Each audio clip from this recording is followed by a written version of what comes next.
जैन जी के बारे में क्या ख्याल है? नेपाल में अभी इतना बड़ा आंदोलन हुआ, राहुल गांधी कह रहे हैं हिंदुस्तान में भी जैन जी है जो सरकार को एकदम काबू में रखेगा और सबक सिखाएगा। तो राहुल गांधी काबू में रख नहीं रहे ना अपोजिशन का काम होता है ये।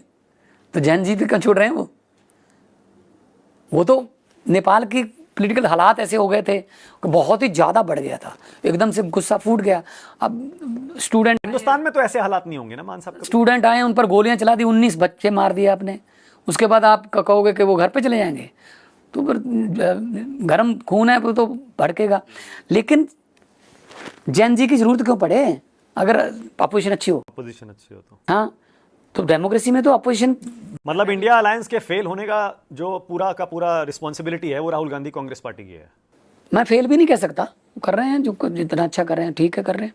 लेकिन बात यह है कि पर लेकिन एक चीज आप मान साहब, जो आपके कांग्रेस पार्टी को जो एकदम से भ्रष्ट बताने लगते हैं, आपने कहा नेशनल हेराल्ड केस एकदम ओपन एंड शट केस है, आपके नेता सारे बोलते हैं इनका नेता कौन जेल गया बताइए, हमको जेल में डाल दिया। जाते क्यों नहीं फिर?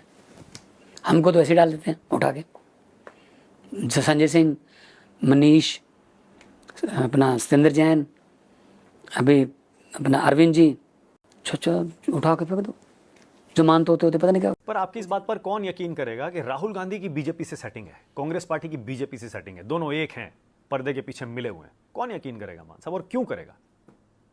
पब्लिक है वैसे तो, सब पहले से जानते होंगे वैसे तो, ठीक है ना। तो इसीलिए तो दिल्ली में वोट नहीं मिल रहे, जीरो। आप सोच सकते हो देश की राजधानी में एक भी एमएलए नहीं, एक भी एमपी नहीं है पिछली तो 3 टर्म से। मतलब दिल्ली का बजट पेश करने के लिए, जब बजट का विरोध करने के लिए पार्लियामेंट में कोई बंदा नहीं होता, बताइए। मैं खड़ा होकर करता था बात, क्योंकि हमारी दिल्ली में सरकार थी, उसमें दिल्ली का बजट वहां दे। कांग्रेस कहती है मान साहब कि आप बीजेपी की मदद करते हैं। अब बताइए, आपने वो किसानों पर एक्शन क्यों लिया? फिर उनके टेंट क्यों उखड़वाए थे आपने? कौन से? अभी हाल में रात ने उनके टेंट उखड़वाए आपने। वो कह रहे हैं कि देखिए मोदी सरकार को घेर रहे थे किसान और भगवंत मान ने उनके टेंट उखड़वा दिए, बीजेपी की मदद कर रहे हैं। पंजाब का नुकसान हो रहा था सर, बहुत। मैंने प्यार से उनसे बात की, मैं 6-6 घंटे मीटिंग करता रहा। हाईवे बंद हो गए, इधर सहारनपुर से आ रहा है हमारा जो सामान, लोग जो एयरपोर्ट जाते हैं, गाँव की सड़कों के बीच में जा रहे हैं।